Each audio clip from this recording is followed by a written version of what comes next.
विष्णु भैया, दरवाजा खोलो, जल्दी उठो भैया। अरे रामू, तुम यहाँ, वो भी इतनी रात को?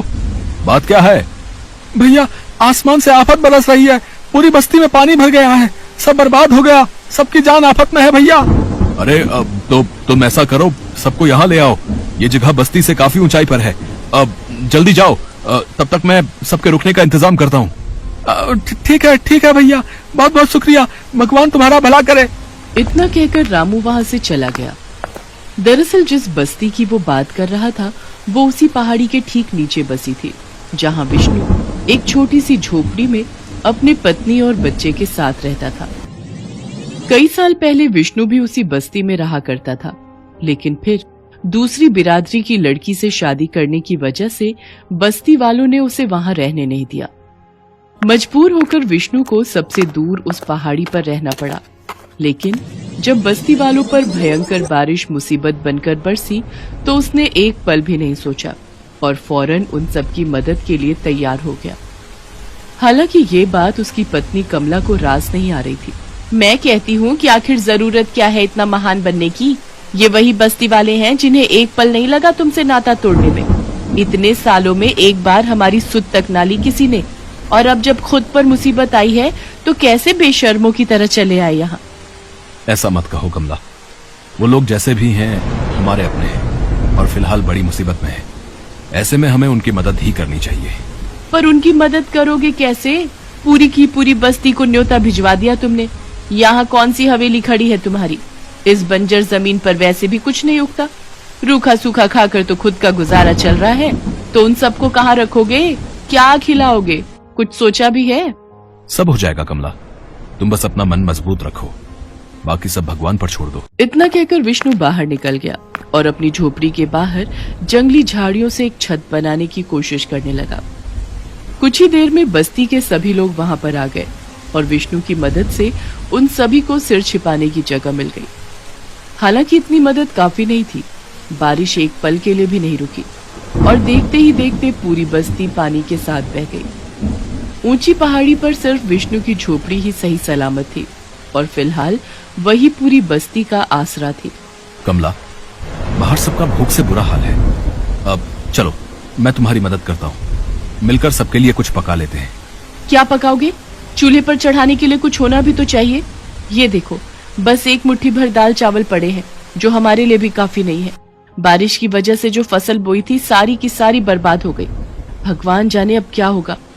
उदास होकर विष्णु अपनी झोपड़ी से बाहर आया, लेकिन बाहर भूख से बिलखते बच्चों को देखकर उसकी आंखों में आंसू आ गए। भैया परेशान ना हो, बस ये बारिश थम जाए जरा, फिर सब अपना ठिकाना ढूंढ ही लेंगे। नहीं रामू, ऐसा मत कहो, तुम सब जब तक चाहो यहाँ रह सकते हो। दुख तो इस बात का है कि मैं चाहकर भी तुम लोगों के लिए कुछ नहीं कर पा रहा हूँ। मैं जानता हूँ कि तुम सब भूखे हो और मेरे पास राशन के नाम पर बस ये एक मुट्ठी दाल चावल ही है, बस। कोई बात नहीं विष्णु भैया, तुम दिल छोटा ना करो, ये सब तो हम सबकी करनी का ही फल है। तुम्हारे साथ बहुत गलत किया हम सब ने भैया, लेकिन फिर भी तुमने हमें आसरा दिया, ये क्या कम बड़ी बात है भैया। और भगवान ने चाहा तो फिर से सब ठीक हो जाएगा। रामू की बातों ने विष्णु को बड़ी हिम्मत दी और वो उन मुट्ठी भर दाल और चावलों के साथ सीधा भगवान के पास गया और हाथ जोड़कर प्रार्थना करने लगा। हे भगवान, दया करो, मैं सबकी मदद करना चाहता हूँ, सबका पेट भरना चाहता हूँ मैं, लेकिन इसमें मुझे आपका साथ चाहिए। विष्णु को अब भगवान से ही उम्मीद थी। वो काफी देर तक भगवान के सामने हाथ जोड़े बैठा रहा। तभी उसकी पत्नी कमला वहाँ पहुँची और उससे बोली, सुनो जी, राजू भूख के मारे रोए जा रहा है, लाओ वो दाल चावल मुझे दो, मैं फटाफट उसके लिए खिचड़ी बना देती हूँ। लेकिन कमला।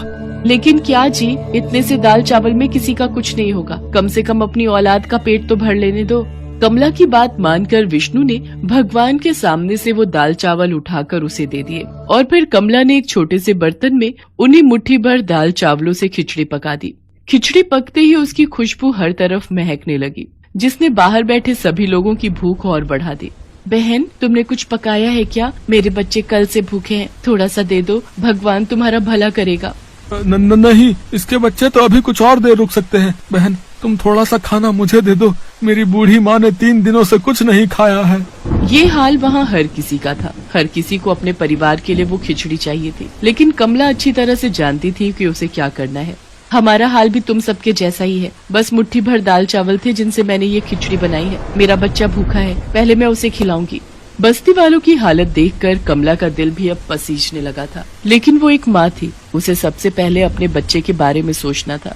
उसने अपने बेटे राजू को अपने हाथों से पेट भर खिचड़ी खिलाई और फिर, सुनो जी, राजू ने अच्छे से खा लिया है, थोड़ी सी खिचड़ी बचा कर रखी है मैंने, आ जाओ आकर खा लो। नहीं कमला, ऐसा करो, तुम खा लो, तुम्हें भी तो भूख लगी होगी ना। आप भूखे रहो और मैं खा लूं, ये तो नहीं हो पाएगा मुझसे। ऐसा करो, बाहर से किसी एक बच्चे को ही ले आओ, कम से कम उसका ही पेट भर जाए। विष्णु फौरन अपने साथ एक बच्चे को झोपड़ी के अंदर ले आया। कमला ने उस बच्चे को बड़े ही प्यार से खिचड़ी परोसी। बच्चा खाता रहा और कमला उसे खिचड़ी परोसती रही। फिर कुछ देर बाद, बस चाची, पेट भर गया। आप सच में खिचड़ी बहुत अच्छी बनी थी। वैसे आपके पास एक खिचड़ी और है क्या, मेरे माँ बाबा के लिए? उस बच्चे की बात सुनकर कमला का चेहरा उतर गया, लेकिन फिर उसने जैसे ही खिचड़ी के बर्तन की तरफ देखा तो उसे अपनी आंखों पर विश्वास नहीं हुआ। अरे ये कैसे? अजी सुनते हो, यहाँ तो आओ जल्दी। क्या हुआ कमला? ये देखो, राजू ने खिचड़ी खा ली, इस बच्चे ने भी पेट भरकर खा ली, और ये बर्तन, ये तो अब भी खिचड़ी से भरा हुआ है। कमला को कुछ समझ नहीं आ रहा था, लेकिन विष्णु सब समझ गया था। उसने फौरन खिचड़ी से भरे बर्तन को उठाया और उसे सीधे भगवान के पास लेकर गया। आपका बहुत बहुत धन्यवाद प्रभु, बहुत बहुत धन्यवाद। बस अपनी कृपा यूं ही बनाए रखना, ताकि मुसीबत की इस घड़ी में मैं सबके काम आ सकूं। इसके बाद विष्णु ने वही किया जो वो करना चाहता था। उसने सभी बस्ती वालों को पेट भर खिचड़ी खिलाई। बावजूद इसके खिचड़ी का वो बर्तन जरा भी खाली नहीं हुआ। इसी तरह कई दिनों तक सबका गुजारा चलता रहा और फिर आखिरकार बारिश थम गई और सभी लोग विष्णु को शुक्रिया कहकर वहां से जाने लगे। धीरे धीरे सब कुछ पहले जैसा हो रहा था, लेकिन विष्णु के लिए अब काफी कुछ बदल चुका था। सुनो जी, अब तो सब लोग जा चुके हैं, तो अब इस खिचड़ी का हम क्या करेंगे? हम जीवन भर बस ये खिचड़ी ही खाते रहेंगे क्या? कमला, इतना समझ लो कि ये सिर्फ खिचड़ी नहीं है, बल्कि ये तो भगवान का आशीर्वाद है, जिसे हम जितना बांटेंगे ये उतना ही बढ़ता जाएगा। कमला विष्णु का इशारा समझ गई थी। अब वो दोनों मिलकर उस जादुई खिचड़ी से खुद आगे बढ़कर जरूरतमंदों की मदद करने लगे, और ऐसा करने से उनके घर में भी खूब बरकत होने लगी। बात चाहे खेती की हो या फिर फसल बेचकर होने वाली कमाई की। विष्णु अब दिन दूनी और रात चौगुनी तरक्की कर रहा था।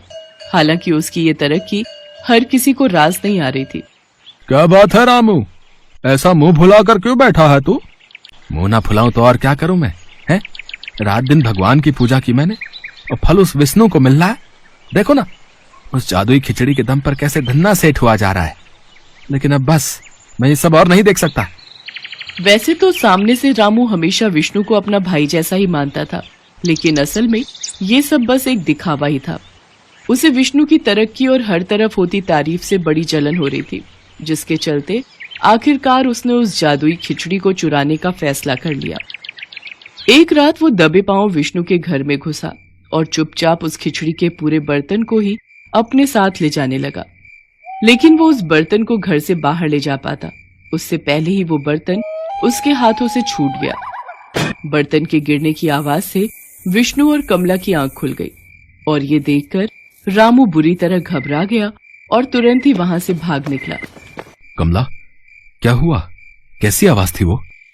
पता नहीं जी, यहाँ तो सब ठीक ठाक है, सारे बर्तन अपनी जगह पर ही हैं। अच्छा, और जरा एक बार खिचड़ी का बर्तन खोल कर देखो, उसमें खिचड़ी तो है ना?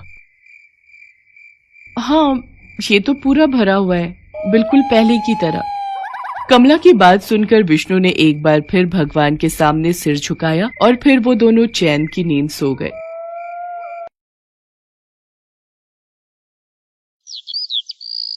कार्तिक नाम का एक गरीब लड़का था। उसकी माँ की इच्छा थी कि वो पढ़े लिखे, लेकिन वो लोग बहुत गरीब थे, इसलिए कार्तिक रोज जंगल में लकड़ियां काटने के लिए जाया करता था। एक दिन वो जंगल में लकड़ी काटने गया तो उसे झाड़ियों में किसी के रोने की आवाज आई। वो वहां गया तो उसने देखा कि झाड़ियों में एक सुंदर लड़की फंस गई थी। उसके कपड़े झाड़ियों में बुरी तरह से उलझ गए थे और उसके पंख भी थे। ये देखकर तो कार्तिक आश्चर्यचकित रह गया। वो उस लड़की के पास गया और बोला, तुम कौन हो और इस घने जंगल में क्या करने आई हो? वो लड़की रोते हुए बोली, मैं सोनम परी हूँ, परी लोग से मैं यहाँ खेलने के लिए आया करती हूँ। मैं झील के किनारे नाच रही थी कि तभी मेरे पीछे हाथी दौड़ा। मैं भागती हुई आई और झाड़ियों में गिर गई। देखो मेरे पंख घायल हो गए हैं, अब मैं यहाँ से कैसे जा पाऊंगी। ऐसा कहकर वो रोने लगी। कार्तिक ने उसे बड़ी सावधानी से निकाला। उसके पंखों से खून रिसने लगा था। कार्तिक ने वहीं पास के सरोवर से पानी लेकर उन्हें धोया और कहा, अभी तुम्हारे पंख घायल हैं, तुम अपने लोग को नहीं जा पाओगी। तुम मेरे यहाँ चलकर रहो, जब ठीक हो जाओ तब चली जाना। लेकिन वहां मेरे पंखों को देखकर सब सवाल करेंगे। मैं ऐसा करती हूँ, मैं साधारण लड़की का भेष बना लेती हूँ। ठीक है। कार्तिक सोनम परी को अपने घर ले आया। उसने अपनी माँ ममता को कहा, माँ ये बेसहारा लड़की है, इसे घर में शरण दे दो। ये चौका बर्तन करती रहेगी, खाना बना दिया करेगी और घर का सारा काम कर दिया करेगी। उसके बदले में तुम इसे खाना दे दिया करना बस। हालांकि कार्तिक के घर में इतनी गरीबी थी कि किसी के लिए भी गुंजाइश नहीं थी, लेकिन वो लोग बहुत दयालु थे, इसलिए उन्होंने सोनम को भी अपने घर में जगह दे दी। वहां उन्होंने सोनम परी की दवा शुरू कर दी।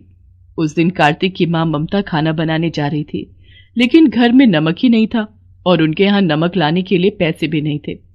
तभी ममता कार्तिक से कहती है, आज तो तू लकड़ियां बेचने के लिए भी बाजार में नहीं गया, जिससे पैसे भी नहीं मिले। अब बता, दाल में डालने के लिए नमक कहाँ से लाऊं?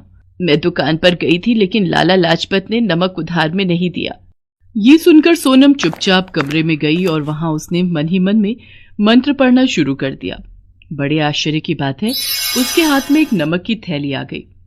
सोनम नमक लेकर ममता के पास गई और बोली, माँ जी, आपने देखा नहीं था ठीक से। अभी मैंने देखा तो नमक की थैली तो अंदर ही रखी हुई थी। ये देखकर ममता खुश हो गई। उसने सोचा हो सकता है वो पहले ही ले आई हो और उसे याद न रहा हो। सोनम बोली, अब आप रहने दो, खाना मैं ही बनाया करूंगी। उस दिन वो दाल में नमक डाला गया और सोनम ने ही खाना बनाया। उस खाने में सबको ऐसा स्वाद आया कि दाल कम पड़ गई। ऐसा स्वाद तो पहले कभी नहीं आया था। ये तो नमक का स्वाद है, नमक का और सोनम के हाथ की करामात है।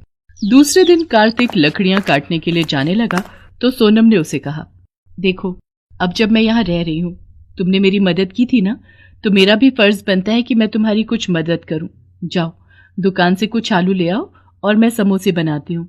तुम गांव में सबको बताकर आना, हमारे यहाँ समोसे की दुकान शुरू हो गई है। ये बात सुनकर कार्तिक खुश हो गया। वो तुरंत ही दुकान से आलू ले आया। सोनम ने आलू उबालने के लिए रख दिए और वो मैदा गूंदने लगी। उसने आलू में वही नमक डाला और मसाले डाले, फिर उसने समोसे बनाए। इस बीच कार्तिक ने पूरे गांव में प्रचार कर दिया कि उसके यहाँ समोसे मिलते हैं।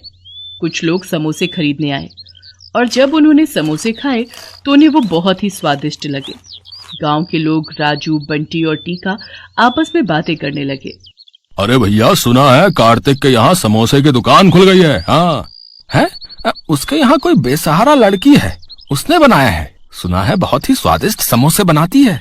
अरे सुना क्या, मैंने तो आज लेकर खाए हैं, बहुत अच्छे बने हैं भैया। हाँ, मैंने तो इतने स्वादिष्ट समोसे आज तक अपनी जिंदगी में कभी नहीं खाए। मैं तो और भी लेने जा रहा हूँ भैया। हाँ। दोपहर होते होते सारे समोसे बिक गए। दूसरे दिन फिर वही हाल रहा। उसने अब की बार ढेर सारे समोसे बनाए और वो समोसे भी बिक गए। अब तो सोनम के बनाए हुए समोसे आसपास के गांव में तो क्या, आसपास के इलाकों में भी मशहूर हो गए। कार्तिक बहुत खुश था। वो अपनी माँ ममता से बोला, अब तो हमारे पास नोटों की बरसात होने लगी है। यही हाल रहा तो थोड़े दिनों में हम बहुत अमीर हो जाएंगे। अब हमारे समोसे खरीदने के लिए लाइन लगती है, लाइन। इतनी लंबी लाइन में लोग घंटों खड़े रहते हैं, लेकिन समोसे लेकर ही जाते हैं। और ताज्जुब वाली बात यह है कि नमक की थैली खत्म ही नहीं होती, वो जो की त्यों है। ममता के पड़ोस में एक दुष्ट और ईर्ष्यालु आदमी नाथूराम रहता था। उसे यह हजम ही नहीं होता था कि कोई उससे ज्यादा कमाई करे। वो मन ही मन सोचने लगा, कमाल है? अभी थोड़े दिन पहले ये लोग भूखे मरते थे और आज उनके यहाँ दौलत बरस रही है। इतने ज्यादा समोसे बिक रहे हैं और इतनी लंबी लाइन लगती है कि लोग घंटों खड़े रहते हैं, लेकिन समोसे लेकर ही जाते हैं। आखिर ऐसी कौन सी खास बात है? कमबख्त स्वादिष्ट तो बहुत है, मैंने भी खाकर देखे हैं। वो कार्तिक के घर के पास गया और चुपके से जाकर देखने लगा। उसने देखा कि सोनम ने ज्यादा कुछ नहीं मिलाया था, वो नमक आलू में डाला था। नाथूराम ने सोचा, ओह, इसका मतलब इस नमक की रहमत है। मैं इस नमक को ही चुरा लेता हूँ। इसको अगर चुरा करके ले जाऊं और इस नमक को डालकर समोसे बनाने लगूं तो मेरे भी समोसे मशहूर हो जाएंगे। तो मैं भी माला माल हो जाऊंगा। हाँ, ये ठीक रहेगा। ये सोचकर वो अपने घर चला गया। आधी रात को वो उठा और कार्तिक के घर पहुंचा।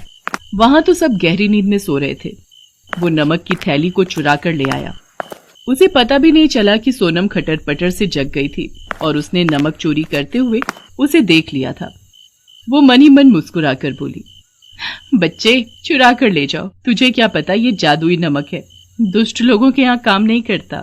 ऐसा कहकर उसने आगे हाथ फैलाया तो उसके हाथ में दूसरी नमक की थैली आ गई। दूसरे दिन सवेरे नाथूराम ने पूरे गांव में कह डाला, कार्तिक के समोसों की तरह मेरे यहाँ पर भी स्वादिष्ट समोसे मिला करेंगे। आप लोग मेरे यहाँ खरीद कर खाना है। सब लोग नाथूराम के यहाँ समोसे लेने के लिए गए। नाथूराम कढ़ाई में तल तल कर गरम समोसे निकाल रहा था और बहुत खुश था। उसके समोसे जैसे ही कुछ लोगों ने चखे, उन्होंने थूकना शुरू कर दिया।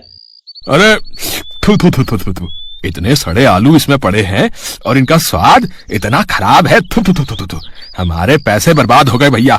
अरे इसने हमें ठग लिया है। भाई मिट्ठू जल्दी से पैसे वापस करो, नहीं तो फिर तुम्हारी पिटाई होगी। हाँ, समझ में नहीं आ रहा ये क्या हो गया। मैंने नमक तो वही चुराया था, तो मेरे समोसे कैसे खराब हो गए। नाथूराम अपना सिर पीटने लगा। लालच के मारे एक आलू की बोरी भी खरीद कर ले आया था। सारे लोग भाग भाग कर कार्तिक के यहाँ पहुंच गए। वहां लाइन लगाकर खड़े हो गए। वहां गर्मा गर्म समोसे निकाले जा रहे थे और सब लोग खरीद कर खा रहे थे। सोनम परी के घाव अब ठीक हो गए थे। उसने घर में सबको समोसे बनाना सिखा दिया था। अब सोनम परी को अपने परीलोक में जाना था। उसने अपने पंखों को सीधा किया और सबसे विदा लेकर अपने देश के लिए उड़ गई। कार्तिक ने उसे भीगी आंखों से विदाई दी।